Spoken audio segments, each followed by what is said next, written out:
दोस्तों, कैसे हैं सभी लोग। दोस्तों, कैसे चल रही है आपके एग्जाम की तैयारी। दोस्तों, जैसा कि हम मोस्ट इम्पोर्टेंट टॉपिक्स कर रहे हैं, मोस्ट इम्पोर्टेंट क्वेश्चन कर रहे हैं और आज हम करने वाले हैं मोस्ट इम्पोर्टेंट फुल फॉर्म्स, जो कि हमारे एग्जाम के लिए बहुत ही ज्यादा महत्वपूर्ण होंगी। हम सभी जानते हैं जैसे कि हमारा एग्जाम पेपर पैटर्न है, उसके अकॉर्डिंग 5 नंबर में पूछे जाने वाली फुल फॉर्म्स, जो अगर हमें नहीं पता हो तो 1 नंबर हमारा ऐसे ही चला जाता है। ठीक है, अगर हमें 5 नंबर की फुल फॉर्म्स आती होंगी तो 5 नंबर हमारे बिना कुछ करे, बिना समय दिए पक्के हैं। और 6 पेपर है हमारे, ठीक है, तो 5, अगर हर पेपर में 5 फुल फॉर्म आएगी, 5 चक्का 30, यानी कि आपके एग्जाम के लिए 30 फुल फॉर्म के लिए मोस्ट इंपोर्टेंट क्लास है आपका आज।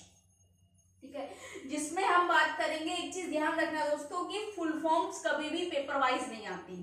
अधिकतर क्या होता है, आपके चाहे फर्स्ट ईयर, अगर फर्स्ट ईयर का एग्जाम है तो फर्स्ट ईयर से रिलेटेड सारी फुल फॉर्म्स आएंगी, चाहे वो पेपर फर्स्ट की इंट्रोडक्शन टू डिसेबिलिटी की हो, ह्यूमन केयर डेवलपमेंट की हो, या टीचिंग स्ट्रेटजी की हो, या उस पेपर 4 की हो, ठीक है, या पेपर 5 की एजुकेशन साइकोलॉजी की, सबकी फुल फॉर्म्स क्या है, मिक्स आती हैं। तो दोस्तों, हम एग्जाम से पहले आपको 3 पार्ट करेंगे फुल फॉर्म के। आज पार्ट 1 करेंगे फुल फॉर्म का, जिसमें हम कम से कम 1 से लेके 40 फुल फॉर्म तक बात करने वाले हैं। ठीक है ना, तो दोस्तों ये सारी फुल फॉर्म्स आपके एग्जाम के लिए मोस्ट इंपोर्टेंट है। देखिए, आज की जो फुल फॉर्म है आपको बहुत शॉर्ट में मिलेंगी। ठीक है, शॉर्ट का मतलब है बहुत छोटी।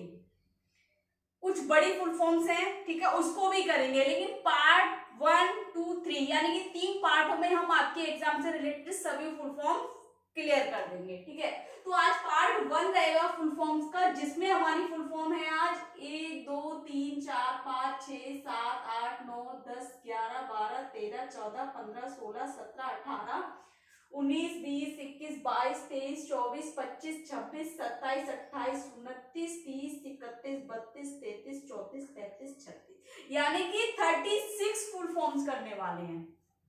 ठीक है ना, तो दोस्तों अब आपको फुल फॉर्म्स ये आता है कि फुल फॉर्म्स हमने लिखनी कैसे, चाहे तो आप हिंदी में लिखिए, ठीक है, या फिर आप इंग्लिश में लिखिए, या फिर आप उसको रोमन में भी कर सकते हैं। जैसे कि मैंने आपको एग्जाम पेपर पैटर्न के बारे में जब बताया था, उसमें आपको बताया था, आज भी मैं बता दूंगी कि आपको कैसे करना है। ठीक है, तो दोस्तों स्टार्ट करते हैं। एक कॉपी और एक पेन ले लीजिए ताकि आप साथ साथ उसको नोट करते रहें। सबसे पहला देखिए, आईडी, इंटेलेक्चुअल डिसेबिलिटी। सभी जानते हैं इंटेलेक्चुअल डिसेबिलिटी क्या है, बौद्धिक अक्षमता है या बौद्धिक दिव्यांगता है। ठीक है, अब दोस्तों इसमें या तो आप इस तरीके से लिखें या हिंदी में लिखें इसको।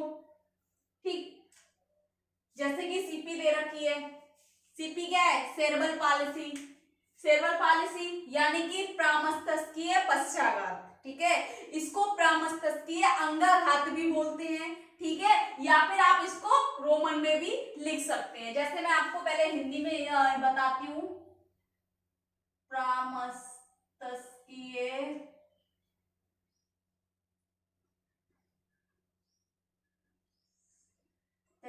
अंगाघात, अंगाघात।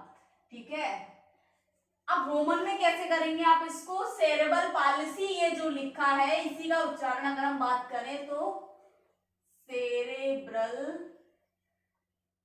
पालिसी, इस तरीके से आप इसको रोमन में कर देंगे। तो आप चाहे हिंदी में लिखिए, इंग्लिश में लिखिए या रोमन में लिखिए। ठीक है, दूसरी आपकी दोस्तों एमडी, मल्टीपल डिसेबिलिटी। देखिए दोस्तों, कुछ कुछ ऐसे शब्द होंगे जहां हमें 2 फुल फॉर्म्स मिल रही होंगी, किसी भी शॉर्ट्स नेम की 2 फुल फॉर्म बन रही होंगी। जैसे अगर हम बात करें मल्टीपल डिसेबिलिटीज, यानी कि बहुविकलांगताएं या बहुदिव्यांगताएं हो गया। ठीक है, अब यहाँ पर बहुदिव्यांगता, एमडी का मतलब बहुदिव्यांगताएं भी हो गया, और दूसरा यहाँ पर अगर बात करें तो एमडी का मतलब मस्कुलर डिस्ट्रोफी भी होगा, जिसे हिंदी में बोलते हैं दोस्तों मांसपेशीय क्षरण। ठीक, मस्कुलर डिस्ट्रोफी भी है। ठीक, तीसरा है ADL, activities of daily living, यानी कि दैनिक जीवन के क्रियाकलाप। आप हिंदी में लिखते जाइए। ठीक है, दैनिक जीवन के क्रियाकलाप, एक्टिविटीज ऑफ डेली लिविंग। ठीक, LP लेसन प्लान यानी कि पाठ योजना, पाठ योजना, ठीक। GP जेस्ट्रल प्रॉम्प्ट यानी कि सांकेतिक सहायता, सांकेतिक सहायता, ठीक। BP वर्बल प्रॉम्प्ट यानी कि मौखिक सहायता, मौखिक सहायता। क्या होता है ना दोस्तों, क्योंकि हम बहुत बड़ी बड़ी फुल फॉर्म्स याद करते रहते हैं, ठीक है ना, और कहीं ना कहीं छोटी छोटी फुल फॉर्म से हम मार्क खा जाते हैं, क्योंकि फुल फॉर्म्स जो बड़ी होती है वो तो हमने रट रखी होती है कि एग्जाम में ये आएंगी। लेकिन मैं आपको क्या कराऊंगी, पहले बहुत शॉर्ट जो है मतलब छोटी छोटी फुल फॉर्म्स है उनको कराऊंगी, उसके बाद अदर फुल फॉर्म्स कराऊंगी। ऐसा नहीं है बड़ी जो लॉन्ग फुल फॉर्म्स है उनको नहीं कराऊंगी, उसको भी कराऊंगी। पार्ट ABC या पार्ट 1 2 3 पार्ट्स में आपकी सभी मोस्ट इंपोर्टेंट फुल फॉर्म्स आपकी क्लियर हो जानी है, ठीक है। तो आज में क्या है, बहुत छोटी छोटी फुल फॉर्म्स है जो कि हमें क्या, हम ध्यान नहीं देते इन फुल फॉर्म्स पे, पता नहीं कहां से क्या या हमें नहीं करने को मिलती हैं ये चीजें। लेकिन ये फुल फॉर्म्स मैंने जितने भी अब से पुराने पेपर देखे दोस्तों, सबसे ज्यादा मुझे बहुत छोटी छोटी फुल फॉर्म्स नजर आई। मतलब एक दो तो होती है बड़ी बड़ी, लेकिन 3 या 4 फुल फॉर्म ऐसी होती है जो बहुत शॉर्ट होती है और हमें पता होते भी, जानते हुए भी हम उसको नहीं कर पाते हैं। इसलिए मुझे ऐसा लगा क्यों ना हम पहले शॉर्ट फुल फॉर्म्स करें जो बहुत छोटी छोटी फुल फॉर्म्स है और हमारे एग्जाम के लिए भी मोस्ट इंपोर्टेंट रहेंगी, ठीक है। FB यानी कि फीडबैक, फीडबैक का मतलब होता है दोस्तों प्रतिपुष्टि, प्रतिपुष्टि, प्रतिपुष्टि, फीडबैक। FB फीडबैक, फेसबुक मत कर देना, ठीक है। प्रोजेक्ट मेथड, प्रोजेक्ट मेथड यानी कि परियोजना पद्धति, परियोजना पद्धति, ठीक है। Project method. फिर कह रही है MS मल्टी सेंसरी यानी कि बहुसंवेदीय। क्या हो जाएगा इसका हिंदी, बहु संवेदीय, ठीक है, इस तरीके से। और फिर यहां लिखे हैं SM, सेम इसका उल्टा, SM क्या है, सेंसरी मोटर यानी कि संवेदी गामक, संवेदी गामक।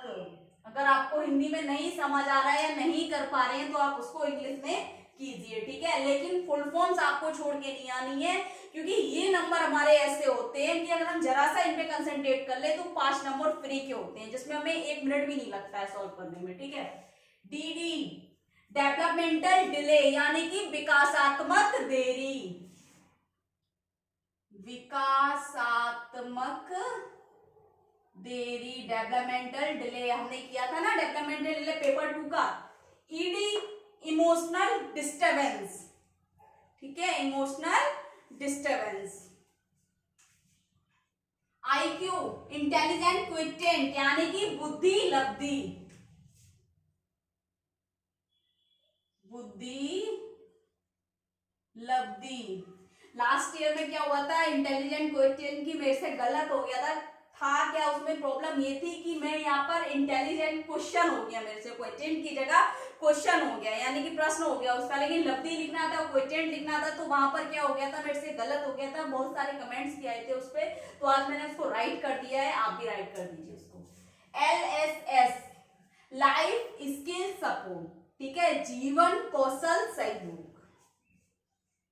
IEP इंडिविजुअलाइज्ड एजुकेशन प्रोग्राम यानी कि व्यक्तिगत शैक्षणिक कार्यक्रम। MDT मल्टी डिसिप्लिनरी टीम, इसको हम कहेंगे हिंदी में बहु अनुशासित समूह, ठीक है, बहु अनुशासित समूह।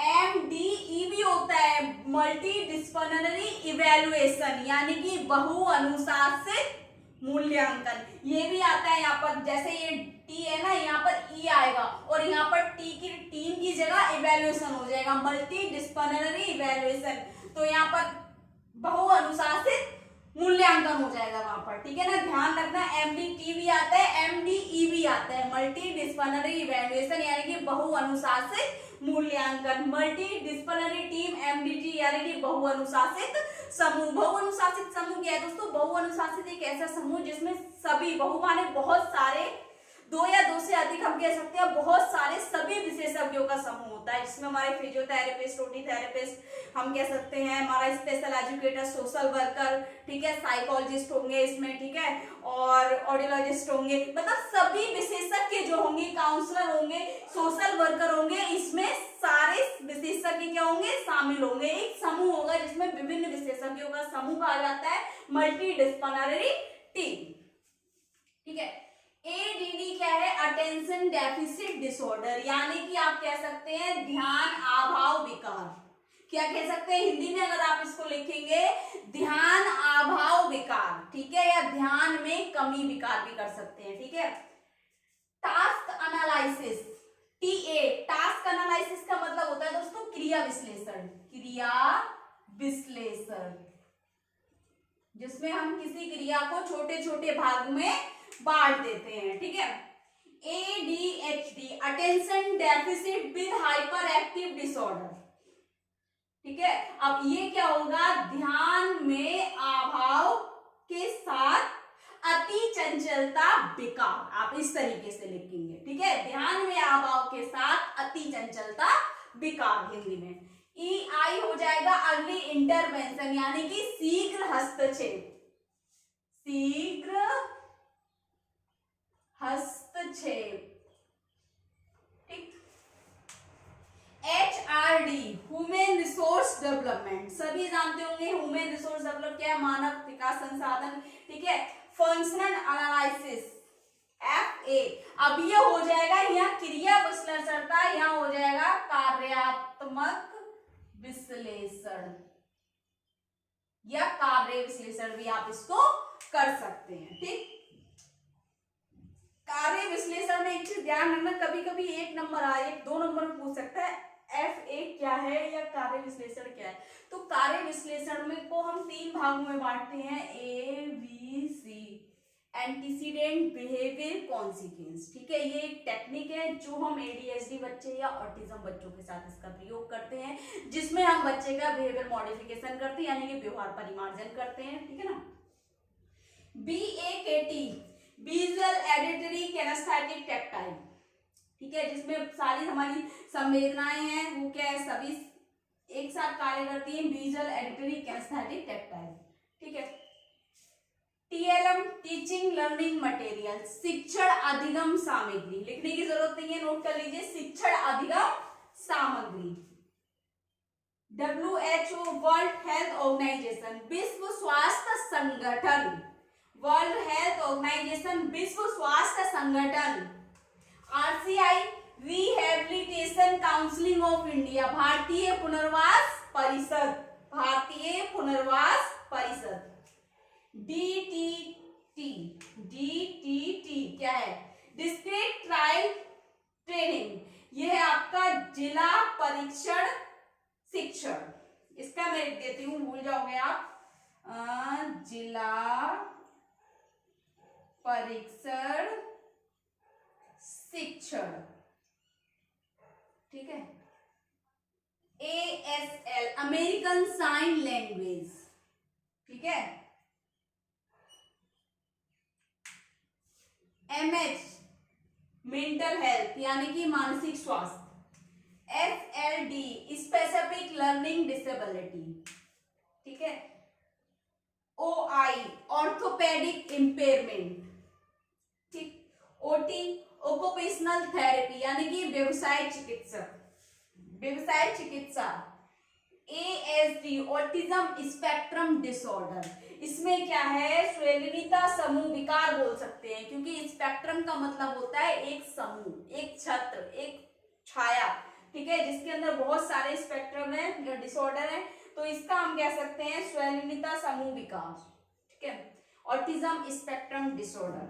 PT, फिजिकल थेरेपी, यहाँ फिजिकल थेरेपी भी आप बोल सकते हैं, फिजियोथेरेपी भी हो जाएगा यहाँ, ठीक है, फिजियो भी हो जाएगा, फिजियोथेरेपी, ठीक है, यानी कि शारीरिक चिकित्सा। ठीक है। तो ये आज हमने 36 फुल फॉर्म्स कर ली हैं, जो कि बहुत आसानी से आपको समझ आ जाएंगे। एक बार में ही अगर आप क्लास देखेंगे, दोबारा आपको देखने की जरूरत नहीं पड़ेगी। आपको सारा इसमें क्या है, कौन कौन सा हिंदी में हमें इजी रहेगा, इंग्लिश में इजी रहेगा, सब समझ आ जाएगा। बाकी की जो मुझे अभी ऐसा नहीं है कि आपकी कंप्लीट हो गई फुल फॉर्म, अभी भी रह गई है। आज केवल आपका पार्ट ए हुआ है फुल फॉर्म का, पार्ट 1 हुआ है। पार्ट 3 तक मैं आपको 3 पार्ट कराऊंगी एग्जाम तक, और ऐसा नहीं है एग्जाम वाले दिन करा रही हूँ, उससे पहले ही मैं आपको 3 पार्टों में आपकी जितनी भी मोस्ट इंपोर्टेंट फुल फॉर्म्स रहेंगी पेपर 1 से लेकर पेपर 6 तक की, यानी कि पेपर इंट्रोडक्शन टू डिसेबिलिटी से लेकर आपका थेरेपेटिक्स तक, जो पेपर 6 आपका थेरेपेटिक्स है उस तक लेकर आपकी जितनी भी मोस्ट इंपोर्टेंट फुल फॉर्म्स रहेंगी दोस्तों सारी करा दी जाएंगी। टेंशन लेने की जरूरत नहीं है। बाकी प्रिपरेशन आपकी अच्छी चल रही होगी मेरे अकॉर्डिंग। अगर मैं बात करूं, अगर आप कर रहे हैं तो अगर, और जो मोस्ट इंपोर्टेंट टॉपिक्स रह रहे हैं उनको भी बहुत जल्दी क्लियर करेंगे, बाकी क्वेश्चंस भी करेंगे, रिवीजन भी करेंगे। कुछ समझ नहीं आ रहा है, कुछ डाउट लग रहा है दोस्तों, तो कमेंट बॉक्स में जाके कमेंट करें, ज्यादा से ज्यादा वीडियो लाइक करें, चैनल को सब्सक्राइब कर दें, बेल आइकन को भी प्रेस कर दें ताकि आने वाली क्लास आप तक पहुंचती रहे दोस्तों। Thank you so much.